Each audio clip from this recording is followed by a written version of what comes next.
Being a single mom of two, I had a lot of just financial issues. So a lot of back debt that, I was trying to work on. I got about 2 months behind on rent. So we were looking at probably close to $3,000 behind. I started my life homeless. I lived in hotels, and I had my kids all in a little room and hotel stays. I can't believe how I stretched pennies to pay that, keep gas in my car, keep my job, keep them in school.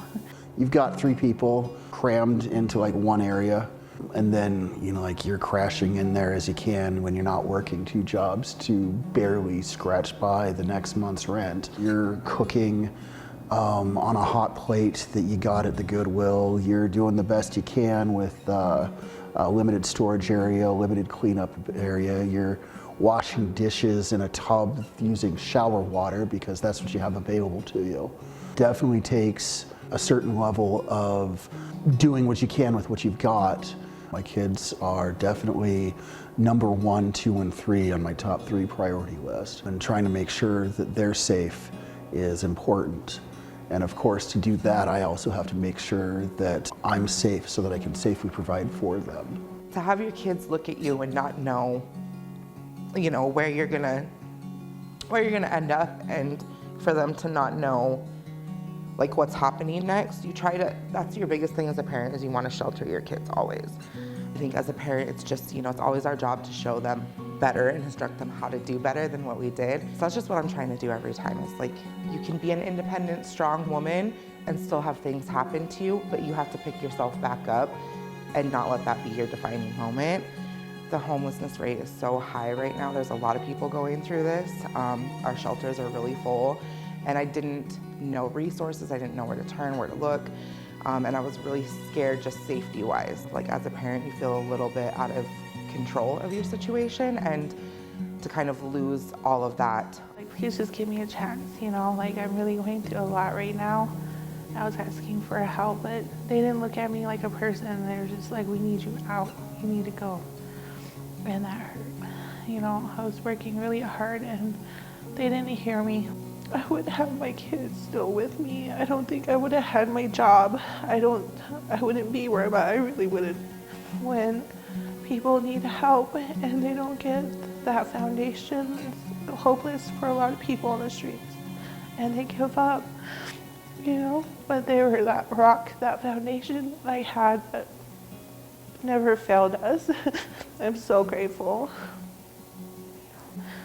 That whole time when I was moving my kids out in dead middle of winter, and I had this small little Durango, and I was already cramming my kids in there as it is, but to pack what we can and leave everything behind, I was so, just leave everything. I worked hard for that, I was about to give up. I seriously was. I was done. It was in the middle of winter. And then they called me, and it was the best news ever. And I got to meet them, and I was like, whatever, they were telling me there's rules and everything. And I was like, of course, that's expected, whatever you want me to do, I'll do it. And so that's how it came to be when I first walked into Familiy Promise's doors.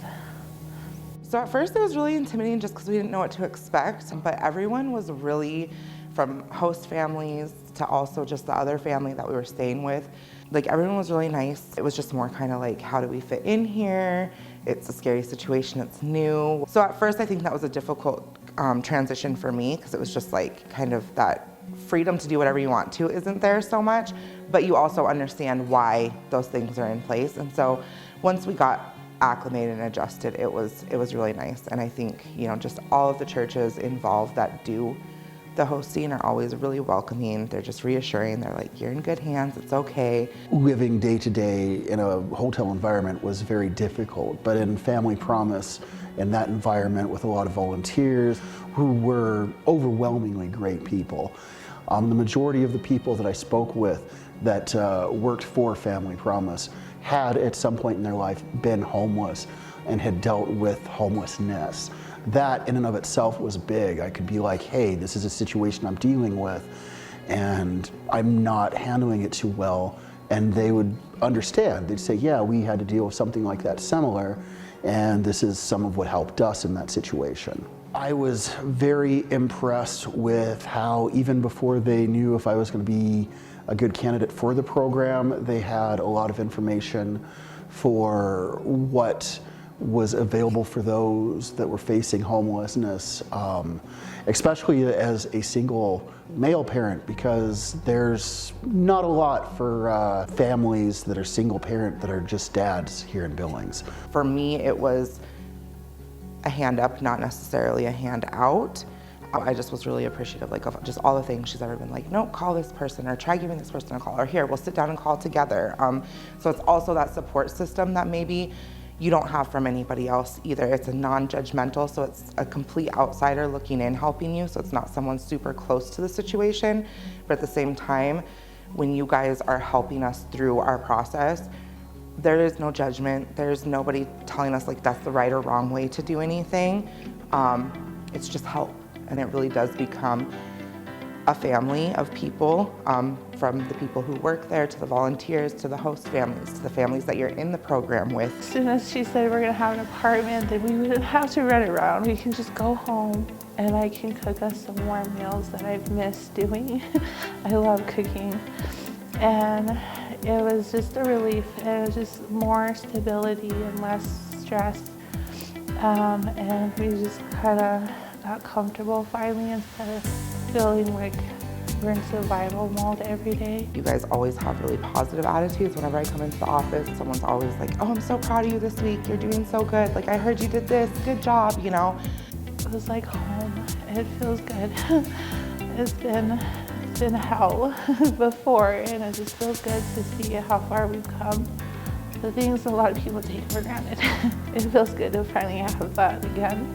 There's definitely a sense of accomplishment, as well as, to an extent, a level of freedom that comes with that. It's a good, solid foundation to then continue to improve upon our family situation and figure out what the next couple of steps is.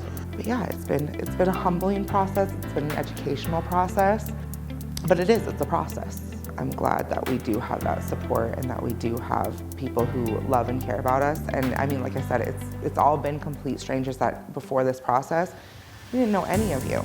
We didn't know any of you, and not one person has ever, you know, greeted us in any other way but in a loving way. So I definitely do feel like we've built a family here for sure. And even with the other families that are in the program, I feel like they also become some extended family as well, because you're in this together, and regardless of what circumstances brought us all here, we're all here. We may be going through a separate battle individually, but that one is the same. Being homeless is the same for all of us.